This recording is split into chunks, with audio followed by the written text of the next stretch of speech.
Switching में हम अगर सर्किट स्विचिंग और पैकेट स्विचिंग के बीच में एक तीसरे तरीके की स्विचिंग के बारे में बात करें, जो as an alternative for circuit switching introduce किया गया था, और वो थी मैसेज स्विचिंग।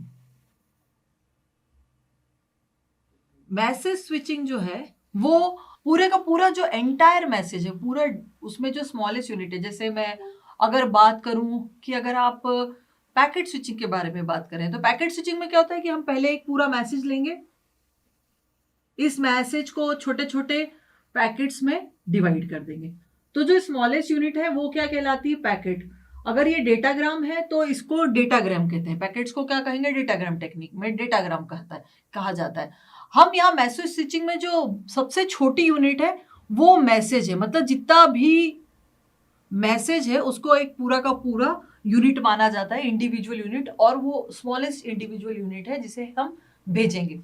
यहाँ पर एक सबसे इंपॉर्टेंट चीज ये होती है कि पूरा का पूरा डेटा अगर एक एंड से दूसरे एंड पे भेजना है तो हमारे पास उतनी नोड्स के पास उतनी कैपेसिटी होना बहुत जरूरी है, क्योंकि ये सोर्स और डेस्टिनेशन जो है वो डायरेक्टली लिंक्ड नहीं रहते। यहाँ कोई डेडिकेटेड पाथ नहीं गिवन है। जो आपका नेटवर्क है तो वही वैसा का वैसा ही नेटवर्क है। यहाँ पे इंटरमीडिएट नोड्स हैं, चाहे आप स्विचेस कहें चाहे राउटर्स कहें, ये आपका डेस्टिनेशन है और ये आपका सोर्स है। तो सोर्स से लेकर डेस्टिनेशन तक जो है इंटरमीडिएट नोड्स हैं ही। यहाँ पे इंटरमीडिएट नोड्स जो हैं वो हैं ही, वो अभी गए नहीं, कोई डायरेक्ट पाथ नहीं बना हुआ है, डेडिकेटेड लिंक नहीं है, और इसके थ्रू आपको पूरा मैसेज, चाहे मैसेज की जो भी लेंथ हो, उसको आपको क्या करना है? सेंड करना है।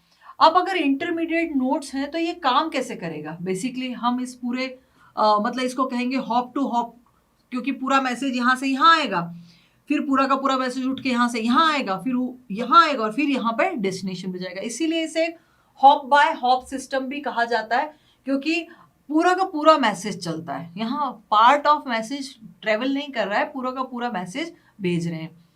अगर हम इसे अंडरस्टैंड करना चाहें तो हमारे पास एक सबसे अच्छा एग्जांपल होता है। मान लेते हैं हम किसी को लेटर लिखते हैं, पोस्ट कार्ड लिखें चाहे लेटर लिखें चाहे जो भी हो, वो एक कंप्लीट मैसेज रहता है। एक लेटर अगर आपने कभी लिखा हो तो एक पोस्ट कार्ड हो, या आप एनवेलप के अंदर एक लेटर रखते हैं, तो लेटर क्या होता है? हम ऊपर सोर्स अपना जो डेस्टिनेशन है उसका एड्रेस लिखते हैं, और पीछे की तरफ सोर्स का एड्रेस लिख के उसको क्या करते हैं? भेज देते हैं पोस्टल के थ्रू। अब पोस्टल सर्विस क्या करती है? अगर पहले भेजा हो कभी, आज की डेट में तो लोग यूज नहीं कर रहे हैं, लेकिन पहले के टाइम पे ऐसे लाल बॉक्सेस लगे रहते थे, वहां जाके वो लेटर आपको ड्रॉप करना होता था, वो कलेक्शन हो जाता था, वो एक सेंट्रलाइज ऑफिस में जाता था, किसी दूसरे शहर के सेंट्रलाइज ऑफिस में, फिर उस पर्टिकुलर गांव या उस पर्टिकुलर गली या जो भी है तहसील, वहां पहुंच के, मतलब ये ऑर्डर चेंज होता जाता है, बड़े शहर से फिर छोटे से लेके गांव में, और फिर आगे जाके वो घर तक पहुंच जाता था। मैं इसका एग्जांपल इसलिए दे रही हूँ क्योंकि ये कंप्लीट मैसेज रहता था, ऐसा नहीं कि इसको बांट दिया एक लेटर के 4 हिस्से, नो, ये कंप्लीट लेटर है जो कि hop by hop system. Hop by hop system कैसे हुआ भाई? यहां से गया सेंट्रलाइज ऑफिस में, गया वहां पे देखा कि भाई डेस्टिनेशन जो है, मैंने भोपाल में लेटर लिखा था, वो जाना था ग्वालियर में, तो ग्वालियर चला गया। अब ग्वालियर के किसी एक पर्टिकुलर जो भी आपने एड्रेस डाला है उसके अकॉर्डिंग उस पर्टिकुलर कॉलोनी, उस पर्टिकुलर घर का नंबर, वो सब जो है वो पढ़ के वो वहां पर रूट हो जाएगा, चला जाएगा। तो इसलिए इसको हॉप बाय हॉप सिस्टम कहते हैं, बिल्कुल सेम एज पोस्टल जैसा है। अब ये पोस्टल सिस्टम जैसा है तो इसमें जो 2 कैरेक्टरिस्टिक्स हैं वो उसी की तरह ही यहाँ पे फॉलो की जाती है। पहली होती है स्टोर एंड फॉरवर्ड। अब ये स्टोर एंड फॉरवर्ड क्या है भाई? स्टोर एंड फॉरवर्ड ये है कि सोर्स से जो है पूरा का पूरा मैसेज चलता है, और जब वो यहाँ पे आता है तो ये जो इंटरमीडिएट नोड है, उस इंटरमीडिएट नोड के पास ये फैसिलिटी होती है कि वो उसको पूरा का पूरा पहले स्टोर करे, और स्टोर करके तब तक रखे जब तक कि नेक्स्ट या तो लिंक, और जो नेक्स्ट मान लेते हैं हमने यहां से यहां भेजना है, तो 2 चीजें होनी चाहिए, एक तो लाइन खाली होनी चाहिए और दूसरी कि ये भी अवेलेबल होना चाहिए। So on the basis of the availability of the link and the next hop, ये मैसेज स्टोर रहेगा, और फॉरवर्ड कब होगा? जब ये दोनों चीजें यहाँ पे फ्री होंगी। जैसे ही वो फ्री होंगी तो वो आगे बढ़ जाएगा। मान लेते कि फ्री नहीं होगी तो फिर वो बहुत देर तक स्टोर रहेगा, तब तक जब तक कि ये फ्री ना हो जाए। तो ये है स्टोर एंड फॉरवर्ड कैरेक्टरिस्टिक, जिसके हेल्प से ये आगे बढ़ेगा। हॉप बाय हॉप जो सिस्टम है इस तरीके से आगे बढ़ेगा। जो नेक्स्ट हॉप है जो इसको एक्सेप्ट करेगा, यहां से कोई टुकड़ा मैसेज का नहीं जाएगा, पूरा का पूरा मैसेज जाएगा और यहाँ पे स्टोर हो जाएगा। और फिर सेम चीज है, वो नेक्स्ट लिंक की अवेलेबिलिटी और नेक्स्ट हॉप की अवेलेबिलिटी देख के उसको फॉरवर्ड करेगा। So this is the way of store and forward.